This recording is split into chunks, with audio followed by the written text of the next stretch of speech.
Hello, everybody, and welcome to our monthly One Life Fully Lived webinar. This month, I have the pleasure to introduce to you June Florence, who's a nutritionist hailing from Steamboat Springs, Colorado. But before we bring June on, I got a couple other quick messages for you. First of all, as you're probably aware by now, our One Life Fully Lived Conference, fourth annual, will be November 8th and 9th in Reno, Nevada. We're so excited. We've got an awesome lineup. You can get information for that at onelifefullylive.org. Please sign up now. And while you're on the website, you'll see some new stuff we have. We have Dream It, Plan It, Live It t-shirts available for you to purchase. You can pick them up at the conference or have them shipped to you. We have a dinner with the presenters that's you're able to sign up for when you go to our website also, and that is the Saturday night, November 8th. We're calling it an evening of brilliance, and you're going to get to hang out for a good 3 hours with most of our presenters, including Hal Elrod, who is a best-selling author of the book Miracle Morning. Not only is Hal going to be appearing at our conference, but Hal is also going to be next month's webinar, and we're very excited about Hal's webinar he's going to be doing called Taking Life Head On, and that's October 9th. That'll be our webinar next month. So those are our upcoming events. We're excited about all those, but we're also very excited to share with you June Florence. Now, I first heard about June Florence through my mastermind group, David Osborne, Pat Hyben, and I, and our GoBundance group. And David spends a lot of time in Steamboat Springs, and his nutritionist there of record is Miss June Florence, who owns June's Juice. And June gave our GoBundance group an incredible amount of usable information, so I thought it'd be awesome to share June's wisdom with our group. So not only is June going to be on this webinar, she will also be at our conference November 8th and 9th. So without further ado, here is nutritionist June Florence. Thanks, Tim. So did any of you wonder what, in the title of this talk, Tim means exactly by get the goods? First, I had to wonder. Then remembering meeting Tim just last month and seeing him in action, my word for him would be enthusiasm. Pure and simple. So as I begin here, yes, I will speak about anti-aging, but in the context of how to create better, juicier lives, whatever the number of years. How to be engaged, clear, present, fully invested, all in on every level. Is it possible to fuel our bodies to optimize that? Certainly it's not just about food, but it is a very important tool in the toolbox. Food deeply and radically affects the way we think, feel, and behave. I know many people still have that perception out there that, you know, what you eat affects your weight and your appearance, but nothing beyond that. But June, I'm fine, I'm fit, I'm healthy, I'm fine, there's nothing wrong with me. This just has much more impact on our lives than just that. And they're doing so much more research in those other fields right now. And one simple way to connect those dots is your food choices clearly affect the level of inflammation or pain that you hold in your body. And when we're holding pain, everything we do, the way we feel, our mood, our total response to life is different than if we were not in pain. So, how can food affect aging? And what is aging exactly? And is it really to blame for, well, everything? How many people do you know, old, young, whatever stage of life, who say, oh, well, just getting older, as if that were a way to explain many of these things that have nothing to do with it. So, essentially, aging is the lifelong accumulation of damage. So the longer you're on the planet, supposedly, the more damage we have. Cells are damaged.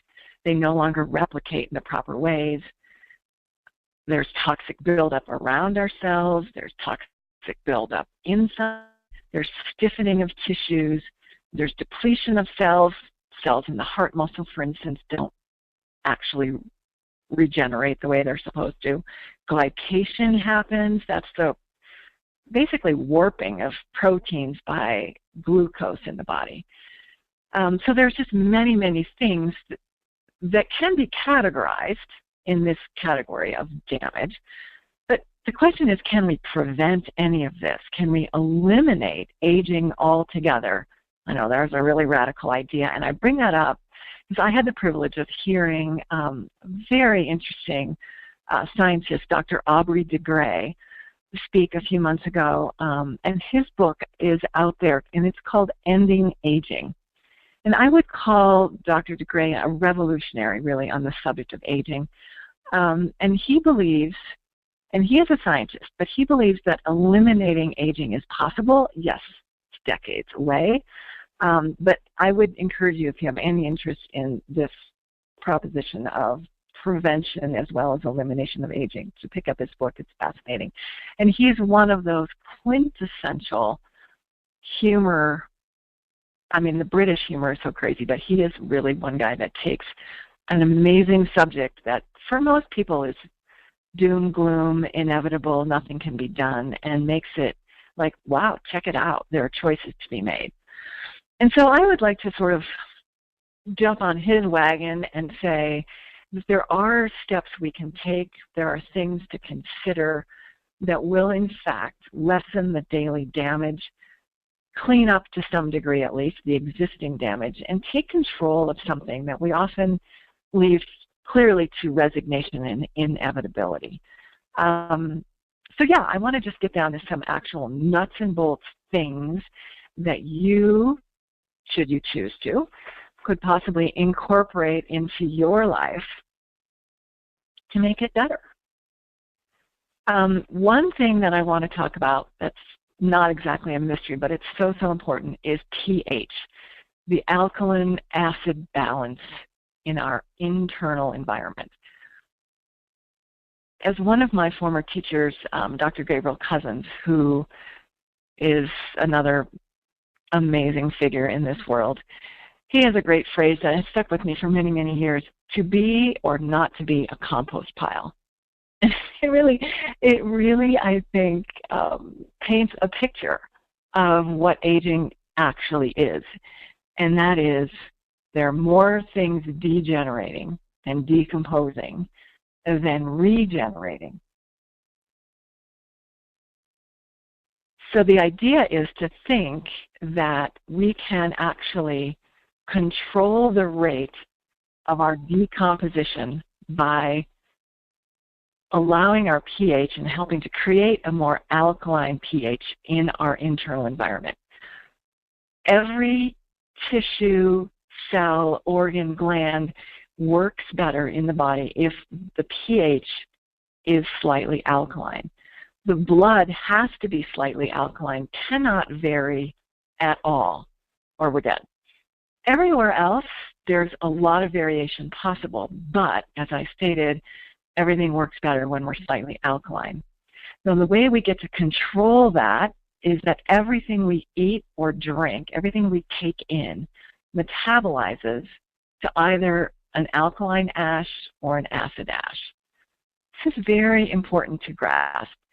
It's not that we just choose foods from the list, and I'm going to make that so simple you'll never forget it, but that we think always about balance, balancing the alkaline and acid choices. It's really not so difficult.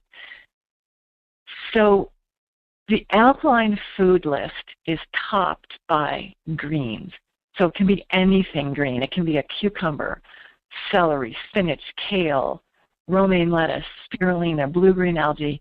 Think green, and that is going to be the most alkalinizing of any foods. It's a very important concept, because if you just in a nutshell sort of think of potentially, hopefully it's none of you and nobody that you know, but you know they're out there, those people that do the Mickey D drive up for breakfast. So that's probably orange juice, coffee, bacon, eggs, toast, something like that. And then maybe lunch looks like burger, fries, Coca-Cola, maybe a little sweet something for dessert. And then dinner might look like pasta, red sauce, bread, red wine, ice cream for dessert, something like that. There isn't a green thing in there. There isn't one food or beverage mentioned that actually metabolizes to an alkaline ash. So that's a day where that particular diet has created extra acidity with no balancer. So that's the idea. So would that day look a lot better if there were vegetables involved to balance? That was eggs and spinach together, or tomato, something like that, in the breakfast.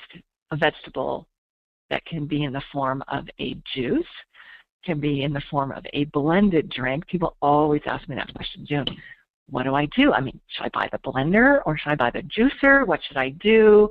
And I say, in a perfect world, you would blend some and make it yummy and delicious and throw whatever you need to in there. But get your vegetables that way, because blending sort of pre-digests, makes things easier to assimilate. But it also retains the fiber, which is beneficial. We want that. Juicing is also beneficial. It takes the fiber out.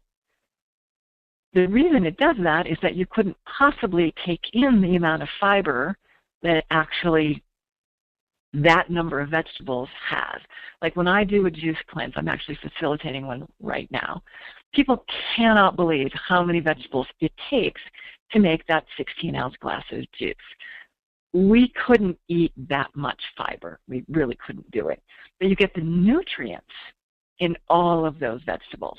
So it's a really good thing. It's a really good way to get a boatload of nutrients at very little digestive cost. And then it's also really lovely to chew. Little known fact, chewing actually ups our production of serotonin, one of our feel-good neurotransmitters. So it's really nice to chew. Plus we miss it when we don't get to. So to chew some vegetables and chew some greens, it's also good. So alkaline foods, greens, also things like, there are a few grains, quinoa, millet, and amaranth, namely, that when cooked, sprouted, or otherwise processed, still remain alkaline, so they're a fabulous thing. Lemon, once metabolized, is very alkalinizing. It's a really good thing to remember.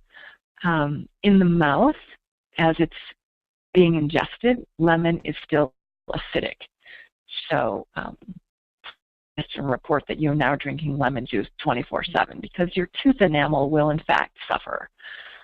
But to start your day with a 16-ounce glass of water with a squeeze of lemon in it can be very helpful in getting your acidic system from, we all wake up that way. We've been lying down, not moving, hopefully, resting comfortably and breathing probably shallowly for hours.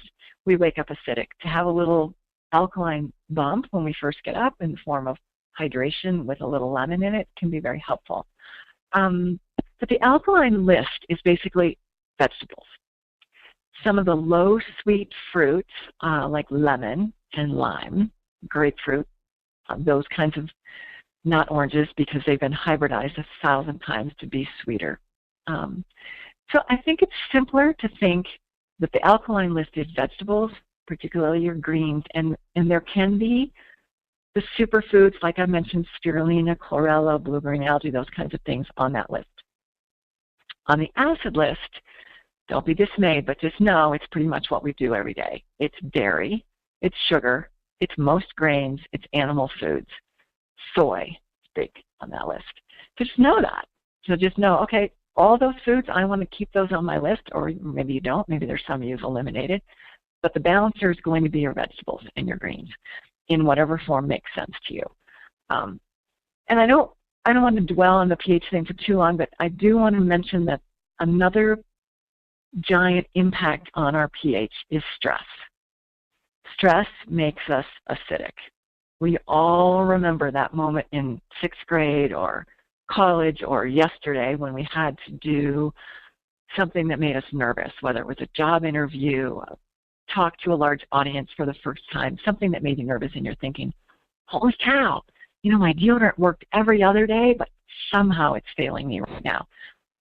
Stress makes us acidic. When we run acidic, we smell differently. Maybe not so pleasant.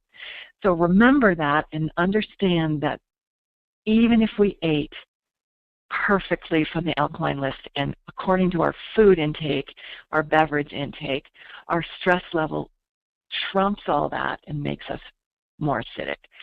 But just a reminder to find ways to lighten your day, lighten everything you're looking at. Take most things with humor, laughter, play. It's an essential balancer.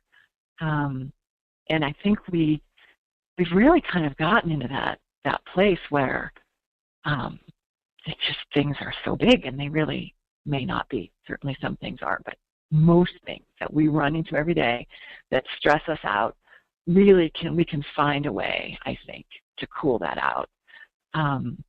My little juice shop, we just get busier all the time.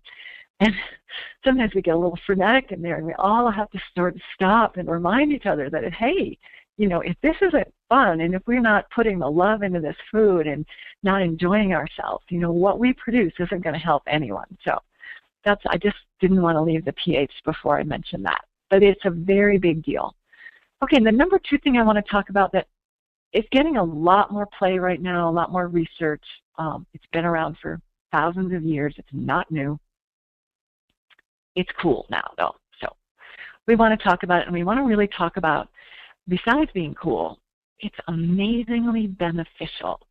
And they're doing a lot more research around it to determine, okay, what's the nuts work, and how does it work, and does it have to be that we go on a 20-day juice fast to actually get the benefits of fasting?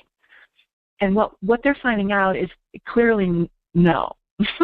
Because 20 days of fasting, whether it's a juice fast or with a little extra food than that, it doesn't really work in our lifestyle most of the time.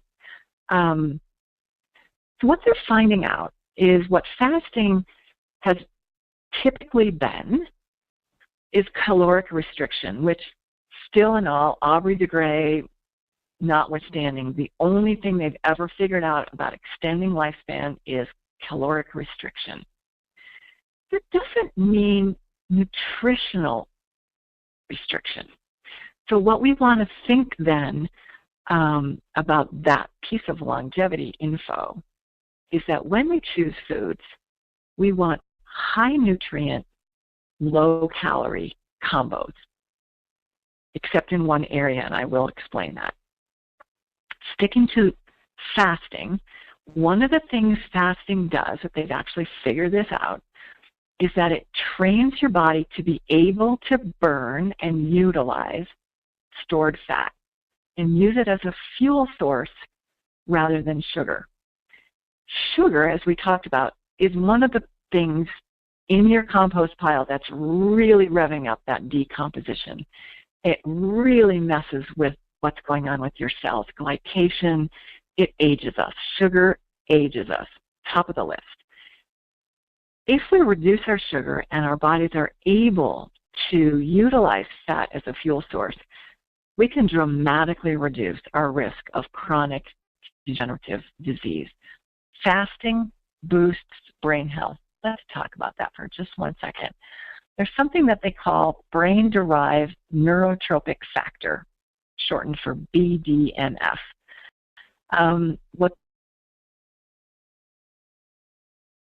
Which then helps to increase all of your neurotransmitters and basically the function of your brain. That's helpful. So fasting doesn't have to be 3 days of water or 5 days of just juice. It can be, you know, on a Sunday afternoon you stop eating at 4, and on Monday you don't start again until 10. And then when you are eating, you incorporate vegetables and smart fats.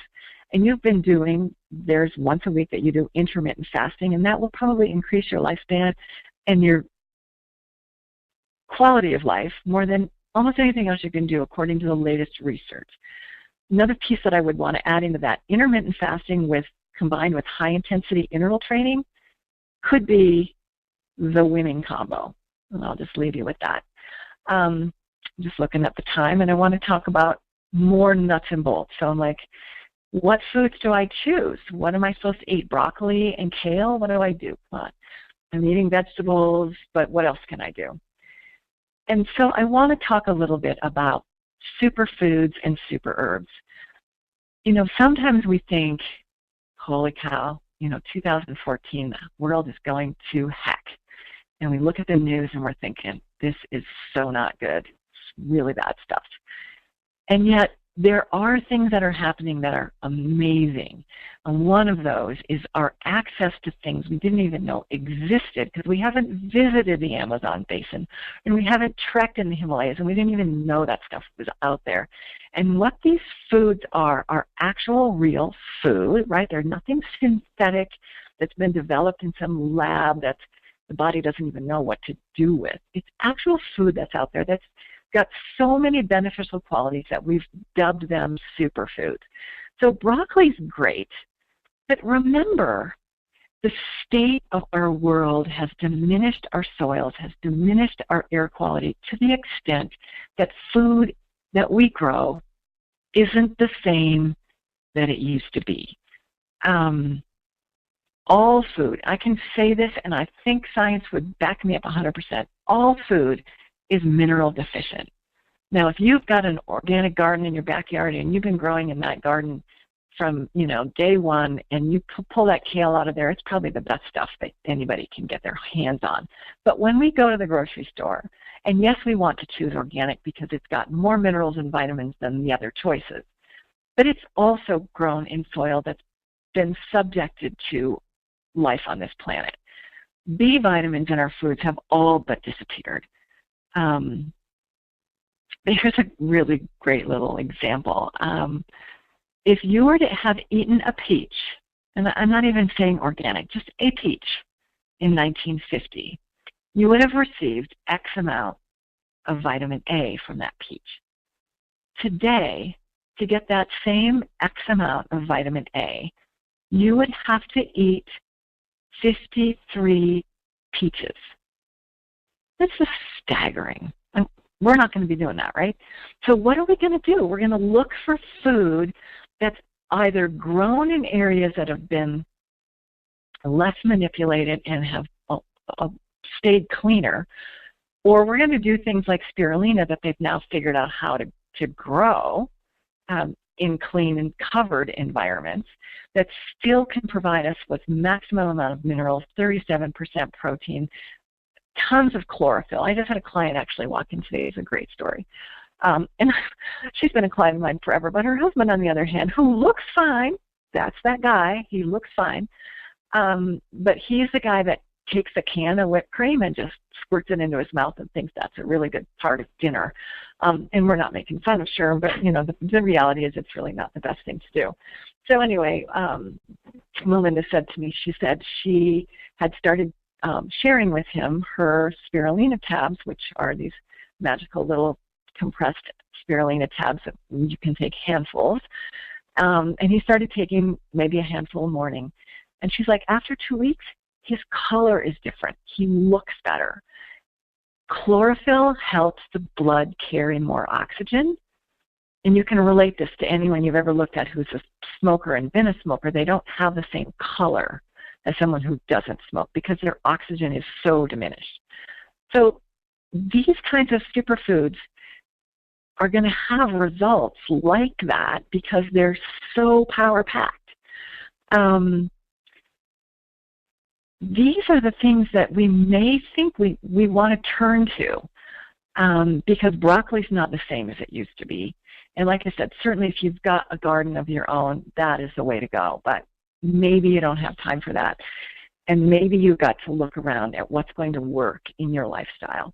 So these superfoods and super herbs are actual foods grown in areas that are not so toxic, and they have increased minerals, vitamins, enzymes, antioxidants. In a nutshell, they have increased life force. That's what we're after. That's how we get the goods, is taken in foods that have the life force that in turn then give us that life force.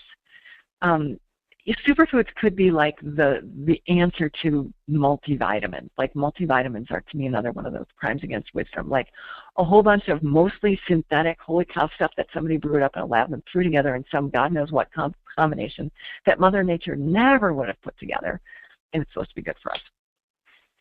I would rather choose a superfood. So that would be looking like goji berries, the raw cacao chocolate, like just the bean that's been peeled and available to us. I didn't even know what that was 10 years ago. Coconut products. I don't live in the tropics, and we can get coconuts now. We can get coconut products that have not been heat processed. We can get spirulina, blue-green algae, chlorella, marine phytoplankton. We can get hemp and chia seeds that are organically raised and refrigerated and preserved properly. And we can find raw organic nuts. We can find things like maca powder. Maca powder is another one of those amazing things.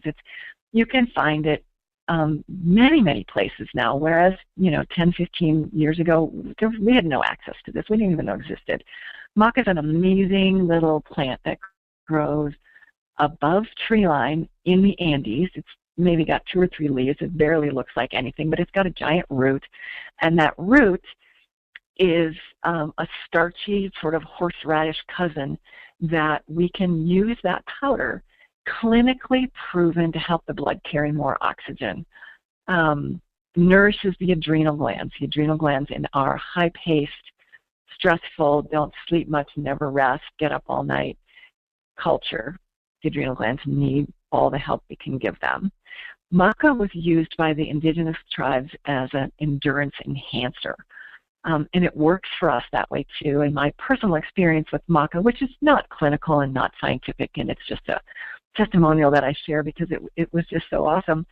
I've been using maca for years, and before my trek to Nepal, where I spent a month in very high altitudes, over 17,000 feet for a lot of it, I increased my maca throughout the 4 or 5 months before I left. And didn't think much about it. I was just doing it because I thought it might help. And when we were at a clinic for Sherpas in a place called Machermo in Nepal, it was at 15,500 feet. And this clinic was for the Sherpas and manned by physicians from around the globe.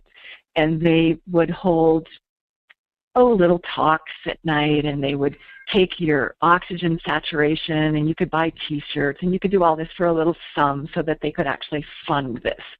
And it was just sort of cool that in that night that we did that, and we tested our oxygen saturation. And mine was the highest of anyone in that room, and there were a ton of trekkers and Sherpas and guides, and it was like, whoa, I don't know if it was the maca, but I'm thinking that it was, so I'm telling you that it was. Okay, that's a story.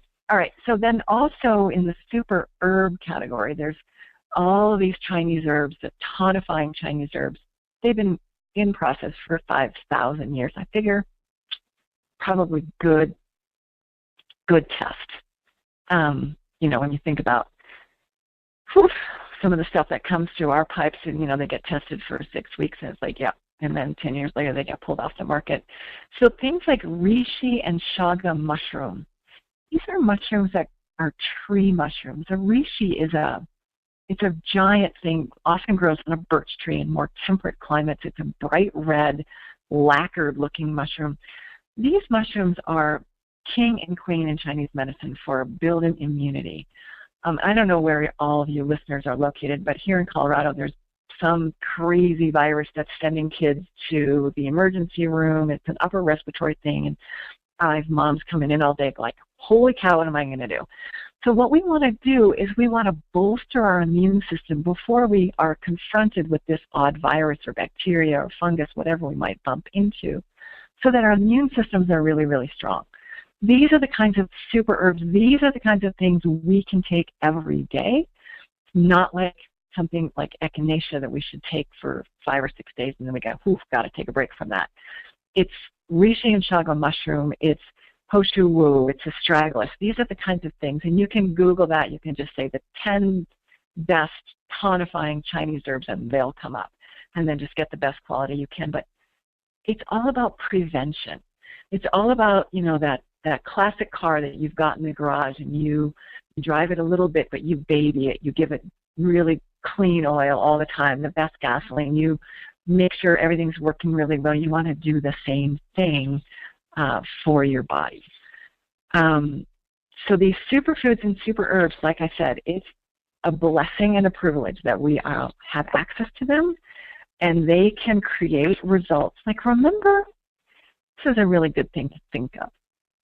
Every pharmaceutical out there originally came from a plant. Aspirin comes from willow. These are the kinds of things to remember. We got impatient. We couldn't stand to wait for those plant products to kick in with their healing properties. So we figured out ways to condense them and bump up their efficacy. So if we look at it that way, the superfoods in my mind and the super herbs are basically foods that have so much punch that we can use them and not be impatient. So to sum up, some nuts and bolts things to do to live juicier and hopefully longer lives. Eating alkaline foods, reducing your stress by increasing your humor, your play time. Consider fasting, however that looks for you. Maybe you do a 7-day fast twice a year on juices. Maybe you do intermittent fasting that works for you once every 2 weeks or once a week. You get to figure out if that's going to work for you and how it can work. There's many ways. Maybe you'll consider adding in some superfoods, some super herbs into your day. Maybe not deleting X, Y, or Z, but adding in some things that are going to actually tip the scale. So let me leave you with this. I like to say once again, what we eat deeply and radically affects the way we think, the way we feel, and the way we behave. Food affects every aspect of our being. And here's the best part. Choosing nutrition to live our lives more fully is actually service to the world, as we then bring a more fully achieved gift to the collective. Food for the body and mind, food for the soul, food for the world. And I'm going to end with a quote from David Wolfe, another teacher of mine. This could be the last moment of the way you used to be. It is now time to give yourselves permission to reach the absolutely highest possible state of health. Thank you. Wow, June, that was just absolutely awesome. Thanks. Lot of great information on there. If you don't mind, do you mind if I ask you a few questions that our people, our listeners, have had while you've been talking? Absolutely. Okay. First question is, where could one go to get their pH tested? pH testing is a tricky affair because it depends kind of on what you just had to eat, how you're feeling, blah, blah, blah. It goes a little bit crazy. However, you can get a ballpark idea. There's a company out there called Omica. It's O-M-I-C-A. They sell on their website a little packet of pH strips. I'm sure that there are health food stores all around that have similar things. You can, and I think the best time to do it is first thing in the morning. You can actually test your saliva, and you want to start to look green first thing in the morning. That test strip wants to look green, not you, the strip. And that's a pretty good ballpark of where you're sitting. You know, clinically, you could like pee in a bucket and have a 24-hour urine sample, blah, blah, blah. It's still not going to be everything you need to know. But if you're trying to get more alkaline and you start doing the pH testing first thing in the morning and you find yourself getting that strip more green as you go, you know you're on the right track. Kind of like stepping on a scale all the time. It may not be perfect, but you're either going in the right direction or the wrong direction. What's tricky about pH is that your saliva will also indicate your stored alkaline reserve. So that's why it gets a little bit muddy. It's not just what's happening right this minute. It's like, yeah, but it does give you a little bit of a ballpark. And honestly, the way I approach it often is I figure out I'm probably acidic. Why would I think I was too alkaline? I don't know anyone who is. So there's that too. But the pH strips can be interesting and good information. Just don't, buy the boat. Don't swear by it. Okay. Is it better to eat 3 meals a day or 5 smaller meals a day? The research really shows, and this has been my contention for so long, if you think about it, eating 5 meals a day, the only people that might be good for are those people who have hypoglycemia, which is a sugar imbalance problem, and they're working on rectifying it. For the rest of us, it keeps us constantly digesting food. Digestion is probably the most work your body will ever do. If it's constantly digesting food, constantly producing digestive enzymes, it's way more work and it's way more of an energy drain than you could ever imagine. And I think that whole option of grazing all day, like I said, there are certain populations where that they do need to do that because that's their situation. But for the general person, I do not agree with that at all. I do not. It's way too much focus on food and constant digestion. The idea of intermittent fasting is the opposite of that, and I think that that's the way to kind of look at that. If this much benefit can come out of not eating for 8 to 12 hours or 16 hours, that could be a really good thing, and it's the antithesis to eating constantly. No research has been done on how beneficial that is, but it's not. Awesome. One thing I really enjoy about you is this is not stuff you hear every day. This is not mainstream, and just seems like it's good common sense. Okay, here's another question. Why am I so hungry for a week or two when I cut out the sugar?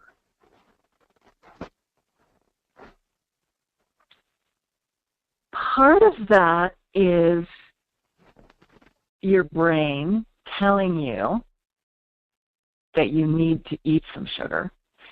I feel like when we have sugar on board, even in small amounts, we're feeding either a small or large army of non-beneficial pathogenic bacteria in our gut. And I swear to you, they have a consciousness. They're on your shoulder saying, come on, Tim, we're hungry. Come on, Tim, feed us. Come on, Tim, right now we need sugar. Because that's what they live on, and they want you to feed them, and they don't want to die. If you've ever known anyone to have a particular fungus called Candida, it's much more prevalent than we can ever guess. It's very, very difficult to test for because they don't want you to find them. They don't want you to know that they're on board. So giving up sugar, there's that piece going on. The other piece is we generally, because our food is, we generally and across the board probably could say that we are mineral deficient. When we're not eating sugar, that mineral deficiency shows up. Like we notice it, like, wow, what is happening? So the easiest way to step away from sugar and have fewer ill effects is to get your minerals topped up. Get your minerals topped up. It's the biggest, most important, most foundational thing that you can do. You can do that in many, many ways. So spirulina, blue-green algae, chlorella, marine phytoplankton, those are products that are super highly mineralized. Another product that I love, and I wish I could say you could just do it by eating broccoli, but you just can't anymore. A product that I absolutely love, and it's a company called Sun Warrior. You can buy this online as well. It may be in your local health food store. I have it in my shop. It's called Liquid Light. Tim, if you remember, it was in that Magic 4 Kings that you guys drank when you were here. Liquid Light is a liquid mineral supplement. Doesn't taste bad. You need a tablespoon or two a day in a glass of water. Kids can do it. You can do it. It doesn't taste bad. It's easy. It's simple. It's over. It's done. You're topping up your minerals, those sugar cravings and that hunger that you've now sort of pulled back the covers from is now going to be a much easier process if you're minerally topped up. Awesome. Okay, last question. You've given us a lot of great information on what to do. How about 2 or 3 foods to avoid at all costs? 2 or 3, you know what I'm saying? Yeah. Well, yeah. I can definitely do that, and I think the top of the list would be carbonated beverages like Coca-Cola, Pepsi. I don't care if they're the original or they're sugar-free. Sugar-free is probably slightly worse, but they're probably the worst thing you can do. Seriously. They actually pull minerals out of our tissue. They're sugared or fake sugar, which is even worse. And there isn't anything that's going to age you faster than sugar. The carbonation will over time tear up your gut. That's not so great. The coloring in like Coke and Pepsi also pulls out particularly magnesium. Magnesium is that mineral that we are all deficient in that makes us calm and lets us sleep well and keeps us happy and keeps our pH more alkaline. So I think that soft drinks, there's got to be something else you can do, because that could be the top of the list bad food and the thing to avoid, honestly. Coca-Cola will, in fact, take the paint off your car. Hello? Okay. And then the next one, you all are going to hate me and send me, I don't know, to some island after I say this. But I quite honestly believe that ice cream could be next. There are other frozen beverages. I make an ice cream with cashews. It's amazing. But dairy creates acidity in the body like sugar. And then ice cream, of course, has sugar in it, so you get the double whammy of holy cow going down the acid trail.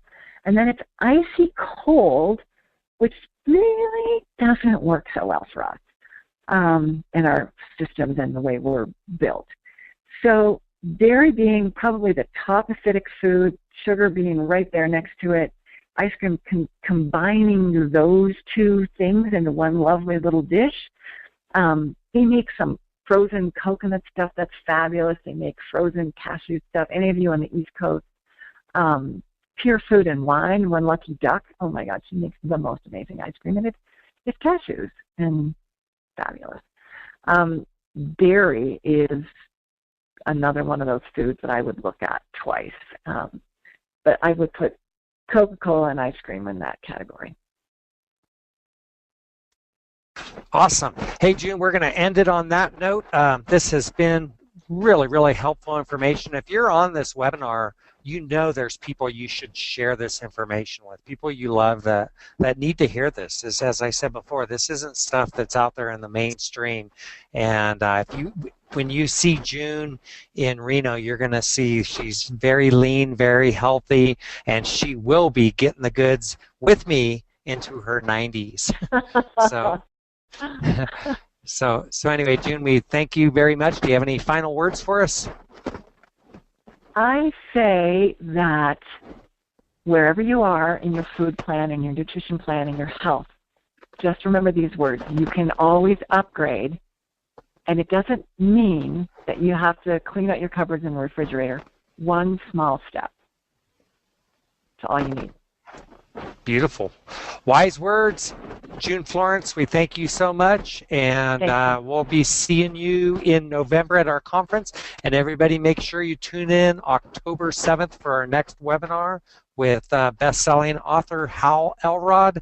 And June, we want to thank you again. This has been wonderful information, and we thank all of you who've been listening. Once again, have a great night, and one life fully lived, people.